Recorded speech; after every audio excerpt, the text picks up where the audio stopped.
eventually someone I was dating in South Florida, my first fiance, she met Ismael Garcia, who was the manager of Expose. You remember Expose? They were the #1 selling girls group from the 80s. They had the hit Seasons Change and Point of No Return. And they met them at a party in South Florida. And I was living back in Flower Mound. Shout out to the Win Kids crew up there, Mike Winburn, the captain. And she messaged me one day, said, "Hey, I met this manager for this, the expose, and he wants me to record an album. Will you send me some original songs?"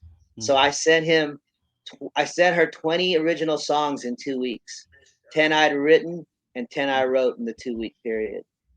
And when they got that album, they were like, "Man, we got to meet this guy." So I decided right there and then, and I had this beautiful life going in Flower Mound, Texas, right there in Dallas area. And I was like, they were like, "Hey, they want to give you a record deal. They want you to come back to Florida and blah, blah, blah." And this was the first time I'd heard these words in 28 years. And I'd been playing since I was 18. So I've been playing for 10 years. And I was like, "Man, I have to go. Like, I have to go, like Odysseus after the Golden Fleece. I had to go see what this was about, this adventure that um, Zeus had set me on." And so I remember Mike and everybody from Win Kids being real upset. And I was upset too, man. I was fucking passing out drunk the 2 months before I left. All over the house, I'd wake up in the living room with my shirt inside out and backwards. Because I was so nervous. I was like, I can't believe this is actually happening. Like, this is the dream. This is the first time I ever was like, wow, this. And before that, I never even thought it was a possibility to get signed and become like a real, artist, a real name, a real somebody people knew, somebody that was on MTV. At the time for our generation, it was all about MTV, MTV2, CMT. What's the Soul Channel? I forgot right now. VH1, BET, BT. BET. Yeah, like I didn't to become that was like the dream. Like, that's not real. Yeah. And then all of a sudden, the realness reached down and said, "Hey, Jimmy Ninja, it's your time." And so I made the decision to move back to Florida. And then we started working on this album. And 7 years later, I had a song called Angel that was getting showcased all over the country on FM radio. And then I had a music video that got picked up for the MTV2 Video Film Awards. And we were showcased. I was there with Twista. Remember Twista? And I was Yeah. there with Lisa Left Eye from TLC and a bunch of other artists. I was the only rock act out of all these hip hop newcomers that were being honored at the Magic Johnson Theater in Harlem.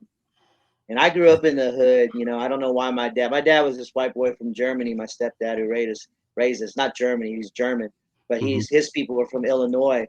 But he was always about saving money. So that's the only thing I can really figure. But he had us, I was raised on the north side of Abilene in a predominantly Hispanic and black neighborhood. And, I was one of the few only Asian kids I knew up until about high school. And so I was fighting every day and always getting into it. And I just, I thought I was one of the brothers, and I thought I was one of the hermanos, and I Yeah. thought I was one of the carnals, and I was just trying my best to fit in and not get beat up because I was, much smaller then, and getting bullied in my house, getting bullied out in the neighborhood.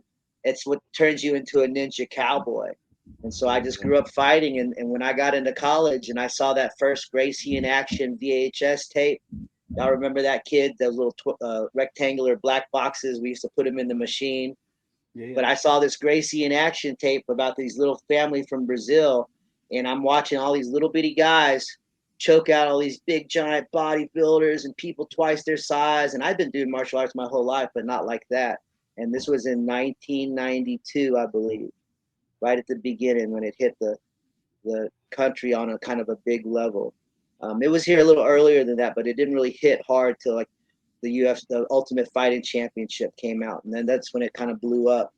And Right. 6 months later, I'm fighting professionally in Amarillo, Texas, in the USWF. Shout out to Steve Nelson. And the USWF was the sister organization to Rings in Japan, and Right. Rings later became Pride Fighting Right. Championship.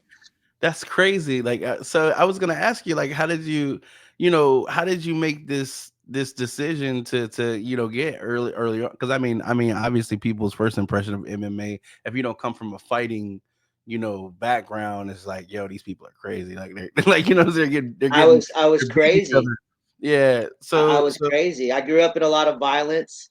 My mhm. second stepdad was a abusive alcoholic, and the way he made his exit after I told you he brought us over from Thailand over to the United States, and one night he came home drunk and knocked me out of a table and knocked my teeth out. And I was a little kid, and What? my mom went Dexter on his ass and started sticking him, and he left and didn't come back for 10 years. And me being such a small child, I didn't really think much of it then, but that kind of upbringing put a little bit of a crazy streak in me. And so Right. when the Ultimate Fighting Championship came out and stuff like that, I was like, that's right up my alley, because I'll fight people for free. You telling me they're gonna pay us? And so I was fortunate enough to get into the business and to the game when it was, young and early, really the golden age, because that was when you could still show up to fights. And we never fought one fight back then. In the 90s, it was always three fights. It was two fights or three fights. You were either a 4-man tournament or 8-man tournament.